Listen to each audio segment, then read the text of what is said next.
Assalamualaikum warahmatullahi wabarakatuh. Wilujeng enjing sadayana, Bapak sareng Ibu Guru anu dipika hormat sareng rerencangan abdi nu dipika cinta. Sateacana perkenalkeun wasta abdi Reza Aditya Nugroho ti kelas 11 sosial hiji.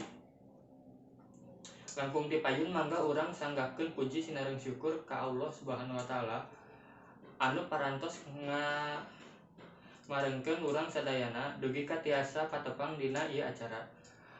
Alhamdulillah urang tiasa kempel dinu tempat dina kaayaan sehat walafiat.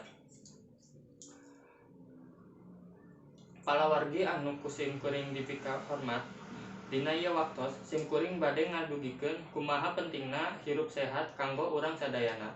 Urang sadaya kedah atanapi wajib ngajagi lingkungan sareng awak nyalira sangkan ditebihkeun tina sagala rupi panyakit. Kumargi kitu urang kedah ngalaksanakeun hirup sadidinten ku cara anu sehat. Mersihan salira atanapi ibak, mersihan kuku, nyikat waos anu rutin, eta contoh anu disebat hirup anu sehat. Contoh anu sanesna mijen runtah kana tempatna, nyidu ulah di mana wae, batuk atanapi bersin kedah nutupan bahang.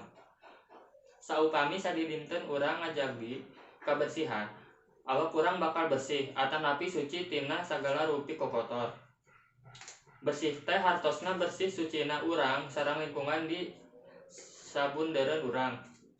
Urang kedah mika cinta kana kebersihan supados manah urang oge suci sareng bebersih.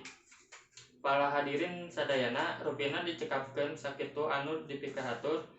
Kirang langkungna mugia tiasa dihapunten. Wassalamualaikum warahmatullahi wabarakatuh.